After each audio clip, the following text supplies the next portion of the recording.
your grace constrain me to tell. I charge thee on thy allegiance. On my allegiance, you hear, Count Claudio, I can be as secret as a dumb man, I would have you think. But this, on my allegiance, he is in love. With who, now that is your grace's part to tell? With Hero, Leonardo's short daughter. If it were so, so were it uttered. Tis like a short story. Tis not so, nor tis not so, but God forbid it should be so. If my passion change not shortly, God forbid it should be otherwise.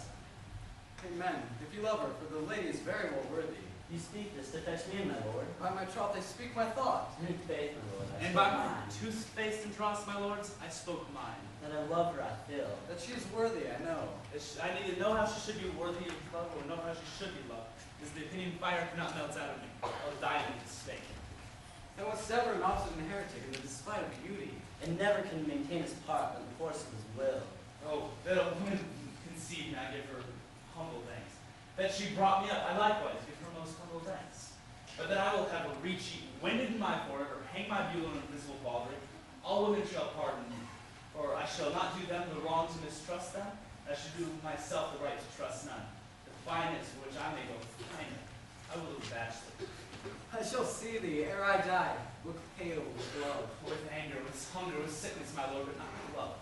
Prove I ever lose more blood than love when I begin again with drinking. Pluck out mine eyes the ballad-maker's pen, and hang me at the door of the brothel house for sign of blind Cupid. Well, as time shall try, the savage bull does bear the yoke. Oh, the savage bull may, but if ever the sensible Benedict doth bear it, pluck off the bull's horns and set them in my forehead. Let me be vilely painted, such great letters that signify, here you may see, here is a good horse to hire. Here you may see Benedict, to marry you. If this should ever happen, thou wouldst be one mad. Nay, if Cupid have not spent his entire quiver in Venice, I will quake for this shortly. I look for an earthquake too, then, my lord. Well, you temporize with the hours. Good Senior Benedict, prepare yourself to Leonardo's and commend me to him, and tell him I will not fail him at supper, for I know he hath made great preparation. I have almost matter enough to me for such an embassage, so I commit you. To the tuition of God from my house, if I had it. The 6th of July, your loving friend Benedict. Mock not, mock not. The body of your discourse is guarded with fragments, and guards are slightly based on either. Ere you flappable ends, examine your conscience, and so I leave you. My liege, your highness may do me good. My love is thine to teach but how, and one will see how apt one is to learn any hard lesson that will do thee good. Has Leonardo any son, my lord? And a child but Hero, she is his only heir. Dost thou affect her, Claudio? Oh, my lord, when you and honor on ascended action, I looked on with a soldier's eye, but had a rougher task in hand than the dread likely the name of love. But now I'm returned, and more thoughts have left their places vacant, and their rooms can groan you soft and delicate desires, all prompting me how fair young Hero is, saying, I liked her ere I went to wars. Thou will be like a lover presently, and tie the hero with a book of words. If thou dost love fair Hero, charge it, and I will break with her and with her father. Is not that to this end that thou beganst to twist so fine a story? How sweetly you do minister to love, that no love's brief, but bless my liking too soon seen. I would have sought with a longer treatise. Who needs the bridge which brought them the flood? Fairest grants the necessity. Look what will serve us fit. Just once thou lovest, and I will fix thee with the remedy. I know we shall have reveling tonight, and I will assume thy part in some disguise, and tell fair Hero, I am Claudio, and in her bosom I'll enclasp my heart, and take her hearing prisoner with the force and strong counter of my amorous tale. And then with her father will I break, and in conclusion she shall be thine. But in the practice of it, let us put it presently.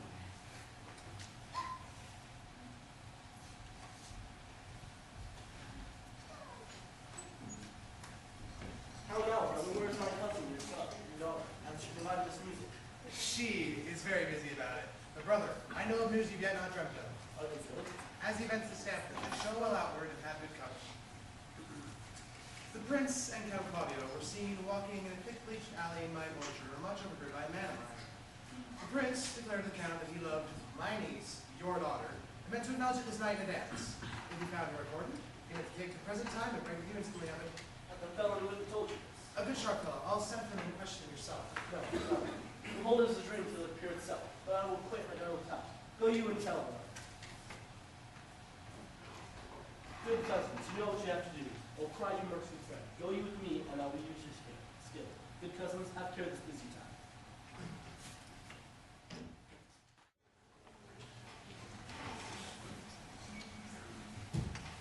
What did you do, my lord? Why are you thus out of measure sad? There is no measure of the occasion that breeds. Therefore, the sadness is without limit. You should hear reason. From what I have heard, what blessing brings it? If not a present remedy, at least a patient sufferance. I wonder that thou, being as thou sayest thou art, born under Saturn, goest about to apply moral medicine to a mortifying mission. I cannot hide what I am. I must be sad when I have cause of smiles and romance to day. Eat when I am hungry, and fun when I am humored.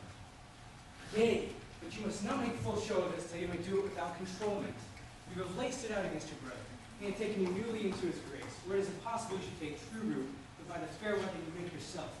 It is time you frame the season for your own harvest. I'd rather be a canker in a hedge than a rose in his grace. And it better fits my blood to be stained with all the raw blood from me. And this, though I cannot be said to be a flattering and honest man, he must not be denied, that I'm a plain dealing villain. I'm trusted with the muzzle, and enfranchised with the clod. Therefore, I have decreed not to sing in my cage. If I had my mouth, I would bite. If I had my liberty, I would do my liking. Tell them, let me be that I am, and seek not to alter me. Can you make no use of your discontent? I make use of it, for I use it only. Who comes here? What news, Horatio? I came yonder from a great supper with the prince, your brother, is royally entertained by Leonardo, and I can give you intelligence of an intended marriage. Will make for any model to build a mission upon? Who is he for a fool to betroth himself from quietness? Marry, it be your brother's right hand man. The most twin to Claudio? Even he, A proper squire. Who and who? Which way was he? marry be upon Hero, daughter and heir of Leonardo. Very forward march, Dick. How came you to this? Being entertained as a perfumer, I was smoking in a musty room. Come to me the prince and Claudio, hand in hand in sad conference. I went me behind the arras and put it there agreed upon that the prince should woo the hero for himself, and having obtained him, give it to become Claudio. Come, come, let us thither. This may prove food for my displeasure. That young startup hath all the glory of my overthrow. If I can cross him anyway, I bless myself anyway. You are both sure, and will assist me? To the death, my lord. Come, let us to the great supper. Their cheer is the greater than I am subdued. Will the cook for all my mind? Shall I go through what's to be done? Always fun to watch it.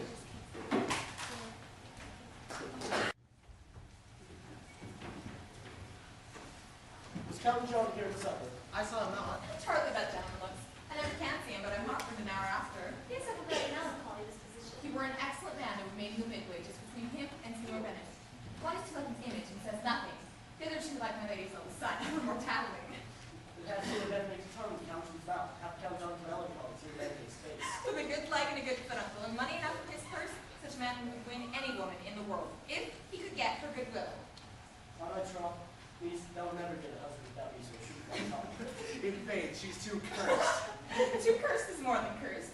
I should listen God sending, for it is said that God sends a cursed cow short horns, but a cow too cursed, he sends none.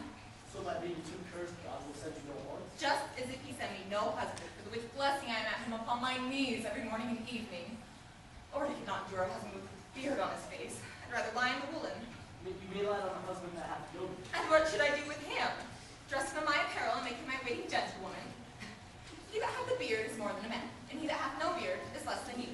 And he that is more than a man is not for me, and that he that is less than you, I am not for him. Therefore I will even take sixpence in earnest of the beer bird and lead his apes into hell.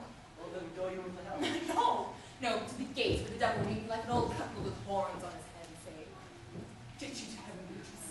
Get you to heaven. Here is no place for you maids. So deliver I up my apes and away to St. Peter, for the heavens he shows me where the bachelors sit, and live as merry as the day is long. Well, niece, I trust that you will be ruled by your father. Yes, faith, it is my cousin's duty to make courtesy and say, Father, as it please you. But, yet for all that cousin, let him be a handsome fellow, or yet make another courtesy and say, Father, as it please me.